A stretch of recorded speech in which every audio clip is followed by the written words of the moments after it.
News bulletin പ്രധാന വാർത്തകൾ. ആദ്യം പ്രധാന തലക്കെട്ടുകൾ. രാജ്യസുരക്ഷയുമായി ബന്ധപ്പെട്ട വലിയ ആശങ്കയുയർത്തിയ ദില്ലി ചെങ്കോട്ട സ്ഫോടനത്തിന് പിന്നാലെ ജമ്മു കാശ്മീരിലും വൻ സ്ഫോടനം. ദില്ലി ചെങ്കോട്ട സ്ഫോടനത്തിൽ ഒരു ഡോക്ടർ കൂടി പിടിയിൽ. ഡോക്ടർ റിയാസ് അഹമ്മദാണ് അറസ്റ്റിലായത്. വാർത്തകൾ വിശദമായി. രാജ്യസുരക്ഷയുമായി ബന്ധപ്പെട്ട വലിയ ആശങ്കയുയർത്തിയ ദില്ലി ചെങ്കോട്ട സ്ഫോടനത്തിന് പിന്നാലെ ജമ്മു കാശ്മീരിലും വൻ സ്ഫോടനം. ഇന്നലെ രാത്രിയാണ് സ്ഫോടനം ഉണ്ടായത്. സ്ഫോടനത്തിൽ 9 മരണം സ്ഥിരീകരിച്ചു. നൌഗം പോലീസ് സ്റ്റേഷനിലാണ് സ്ഫോടനം ഉണ്ടായത്. ഉത്തരവാദിത്തം ഏറ്റെടുത്ത് ജെയ്ഷയുടെ നിഴൽ സംഘടന. രാജ്യത്ത് എത്ര വലിയ സ്ഫോടനമാണ് ഈ ഭീകരവാദികൾ നടത്താനിരുന്നത് എന്നതിന്റെ തെളിവാണ് ഇപ്പോൾ ഈ ജമ്മു കാശ്മീരിലുണ്ടായ സ്ഫോടനം എന്ന് പറയാം. ഇന്നലെ രാത്രി ഏകദേശം 11-ന് ശേഷമാണ് ഈ സ്ഫോടനം നടക്കുന്നത്. കുറച്ച് സ്ഫോടക വസ്തുക്കൾ ഈ നൌഗം പോലീസ് സ്റ്റേഷനിൽ സൂക്ഷിച്ചിരുന്നു. ഇതിന്റെ പരിശോധന കഴിഞ്ഞ 2 ദിവസങ്ങളായി നടക്കുന്നുണ്ടായിരുന്നു. ഈ പരിശോധന നടക്കുന്നതിന്റെ ഇടയിലാണ് ഇപ്പോൾ സ്ഫോടനം ഉണ്ടായത്. ഏകദേശം 10 കിലോമീറ്റർ അകലെ വരെ ഇതിന്റെ ശബ്ദം നിലനിന്നു. ഉടൻ തന്നെ സുരക്ഷാ നടപടികൾ പോലീസ് സ്വീകരിച്ചു. നൌഗം പോലീസ് സ്റ്റേഷൻ മുഴുവനായി കത്തി നശിച്ചിട്ടുണ്ട്. ഒപ്പം തന്നെ നിരവധി വാഹനങ്ങളും കത്തി നശിച്ചു.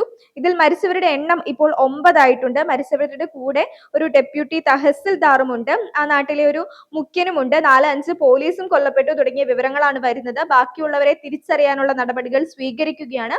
ഇതൊരു ആക്സിഡന്റൽ എക്സ്പ്ലോഷൻ ആണെന്നാണ് ജമ്മു കാശ്മീരിലെ DGP മാധ്യമങ്ങളോട് പറഞ്ഞത്.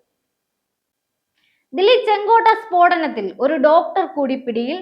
ഡോക്ടർ റിയാസ് അഹമ്മദാണ് അറസ്റ്റിലായത്. പഠാൻകോട്ടയിൽ നിന്നാണ് ഡോക്ടറെ പിടികൂടിയത്. ഹരിയാനയിൽ പോലീസ് വ്യാപക തിരച്ചിൽ തുടരുകയാണ്. വിവിധ സംസ്ഥാനങ്ങളിലും പോലീസ് അന്വേഷണം ശക്തമാക്കി. വൈറ്റ് കോളർ ടെററിസവുമായി ബന്ധപ്പെട്ട് കൂടുതൽ അറസ്റ്റുകളിലേക്ക് ഇപ്പോൾ പോലീസ് എത്തിയിരിക്കുകയാണ്. പഞ്ചാബിൽ നിന്ന് ഒരു ഡോക്ടറിനെ കൂടി ഇപ്പോൾ പിടികൂടിയിട്ടുണ്ട്. ഡോക്ടർ റയീസ് അഹമ്മദ് എന്ന സർജനെയാണ് ഇപ്പോൾ പിടികൂടിയിരിക്കുന്നത്. ഇയാൾ പലതവണ ഫരീദാബാദിലെ അൽഫല സർവകലാശാലയുമായി ബന്ധപ്പെട്ടിരുന്നു എന്നാണ് ലഭിക്കുന്ന വിവരം. ഉമറുമായിട്ടോ മറ്റ് അറസ്റ്റിലായ ഡോക്ടർമാരായിട്ടോ ഒക്കെ റയീസിന്റെ ബന്ധം എത്രമാത്രം തീവ്രമാണെന്ന് പരിശോധിച്ചു വരികയാണ്. ചോദ്യം ചെയ്യലിനായിട്ടാണ് ഇപ്പോൾ അറസ്റ്റ് ചെയ്തിരിക്കുന്നത്. ദില്ലി സ്ഫോടനവുമായി ബന്ധപ്പെട്ട വിവരങ്ങൾ കൂടുതൽ സംസ്ഥാനങ്ങളിലേക്ക് വ്യാപിച്ചു കിടപ്പുണ്ട് എന്നാണ് പോലീസ് കണ്ടെത്തൽ. അതിനായുള്ള അന്വേഷണം ഊർജിതമാക്കിയിരിക്കുകയാണ്.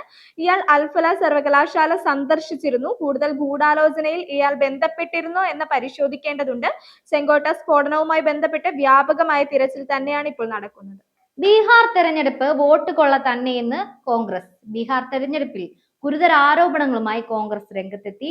തെരഞ്ഞെടുപ്പ് കമ്മീഷൻ വോട്ടെടുപ്പിന് മുൻപും ശേഷവും നൽകിയ വോട്ടർമാരുടെ എണ്ണത്തിൽ വ്യത്യാസമുണ്ടെന്നും ഇത് NDA സഹായിക്കാനാണെന്നും കോൺഗ്രസ്. ബീഹാറിലെ ജനവിധി BJPയും തിരഞ്ഞെടുപ്പ് കമ്മീഷനും ചേർന്ന് അട്ടിമറിച്ചു എന്നാണ് കോൺഗ്രസ് ആരോപണം. തിരഞ്ഞെടുപ്പ് തീയതി പ്രഖ്യാപിച്ചതിനും വോട്ടെടുപ്പിന് ശേഷവും തിരഞ്ഞെടുപ്പ് കമ്മീഷൻ പുറത്തുവിട്ട വോട്ടർമാരുടെ എണ്ണത്തിൽ അന്തരമുണ്ടെന്ന് ചൂണ്ടിക്കാട്ടി. തിരഞ്ഞെടുപ്പ് സമയത്ത് പ്രഖ്യാപിച്ച വോട്ടർമാരുടെ എണ്ണം 7.42 കോടിയായിരുന്നത് തിരഞ്ഞെടുപ്പിന് ശേഷം അത് 7.45 മാറി. ഈ വർധനവ് എങ്ങനെ ഉണ്ടായി എന്നാണ് ചോദ്യം. ഈ വോട്ട് കൊള്ളയുടെ ബാക്കി പത്രം കൂടി കണ്ടെത്തേണ്ടതുണ്ട്. ചട്ടങ്ങൾ ലംഘിച്ചുകൊണ്ടുള്ള വോട്ട് കൊള്ളയുടെ പൂർണ്ണസ്ഥിതി ജനങ്ങൾ ഉൾക്കൊള്ളുമെന്ന് കോൺഗ്രസ് പറയുന്നു. ന്യൂസ് ബുള്ളറ്റിൻ പൂർത്തിയാകുന്നു. പുതിയ വാർത്തകളുമായി വീണ്ടും കാണാം.